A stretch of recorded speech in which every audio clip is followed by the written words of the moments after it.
So what do you get when you mash up toxic slime green, space glitter, and slightly Frankenstein stitched kitten? Well, this. Stay with me as I take you from a raw video footage to a finished mixed media art and show you exactly how I filmed, paint, and layer pencils to get this bright gem to life. Hi, if you're new here, my name's Megs Rich, and I make whimsy big-eyed art with a cosmic vibe and emotional backstories.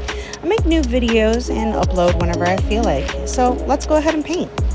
Now, if you're on the channel, this is technically page 114, but I'm going to go ahead and post it as 113 because I didn't catch 113.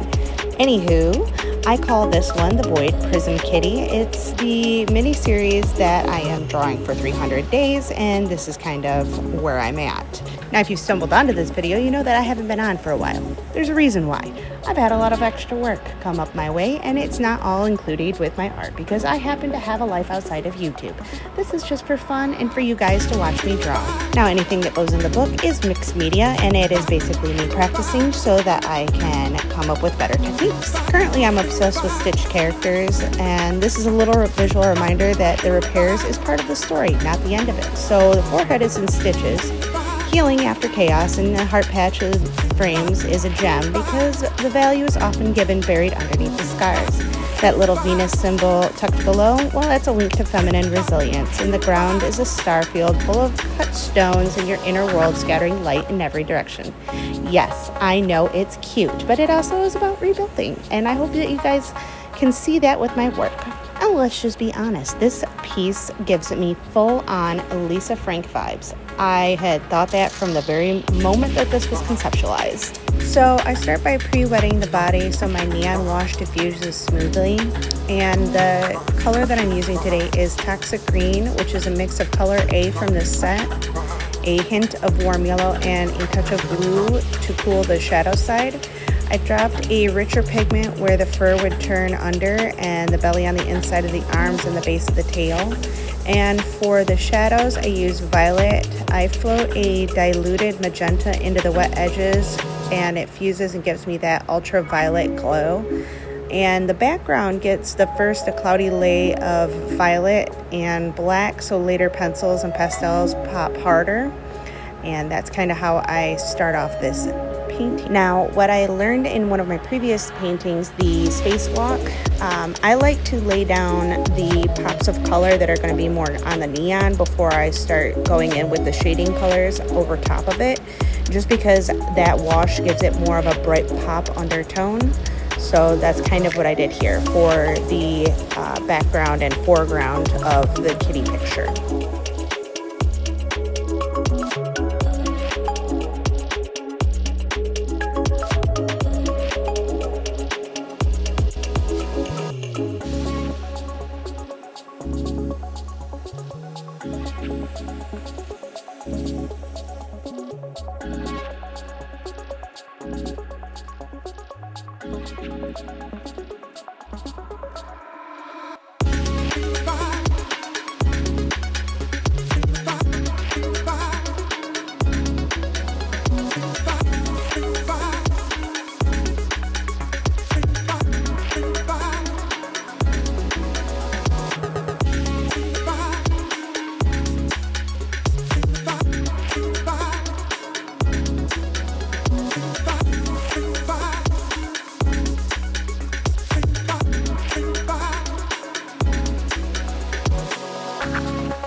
Alright, moving on to the void layer of I used a lot of transparent violets, indigos, and a nudge of black.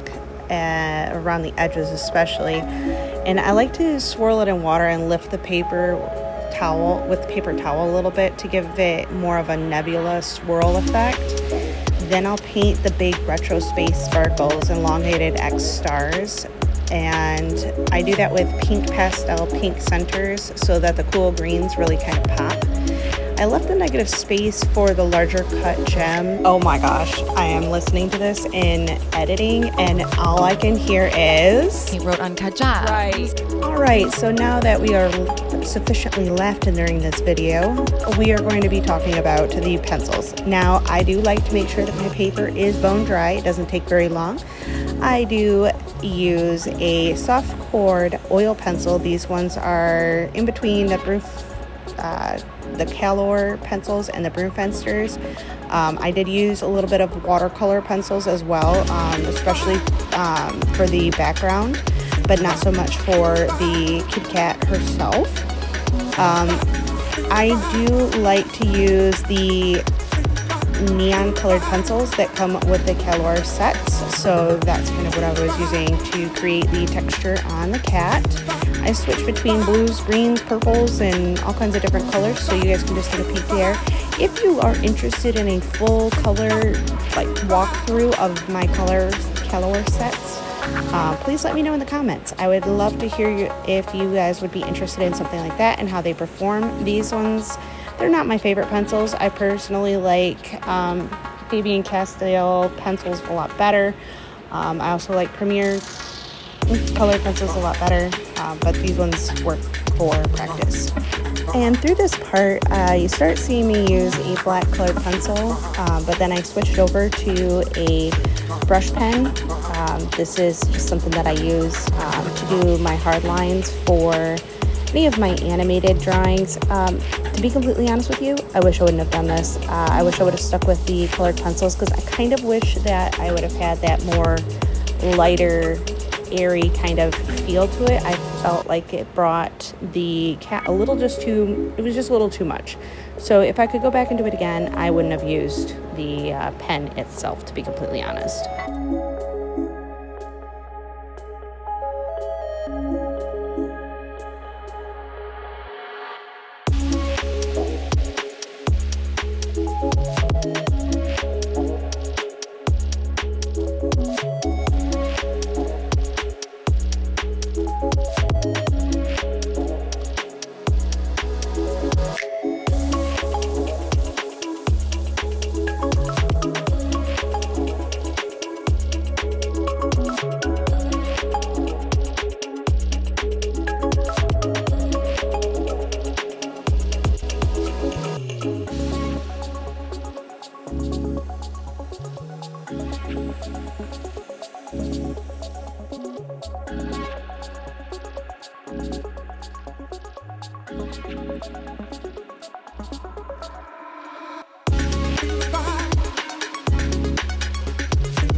Alright, so one of the cool things about this particular drawing is that the gems read as shiny, and that is because of a sharp value flips that I use.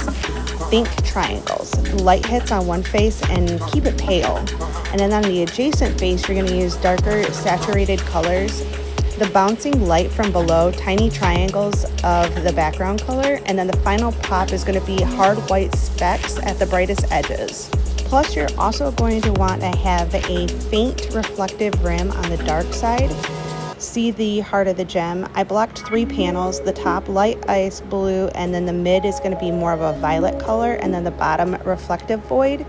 Now the real secret is using white gel pen and a little bit of colored gel pens in order to make them look like real diamonds. And you'll see that in this next part as I'm going through with the white colored pencil and then going over it with the darker colored pencils, and you'll see me using the white as the pop for it to really make it look like it is shiny and bright.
Like any artist, I have things that I'd like to tweak, and some of the things that I would like to tweak next time is to push the shadows of the violet further under the chin and maybe add some stitched fabric texture to the tail.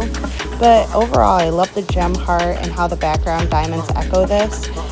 And to be completely honest, I wouldn't have used the hard outline. I probably wouldn't do that again because I feel like it would have looked a lot better if the scars were more of the pencil. It would have just made more of a gradient color. So that's just basically what I would do. I haven't gotten to the best part, and that is using the soft pastels yet. So I'm going to go ahead and be quiet and let you guys watch that part.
So I love my little art community, and I want you guys to go ahead and fill out a small challenge.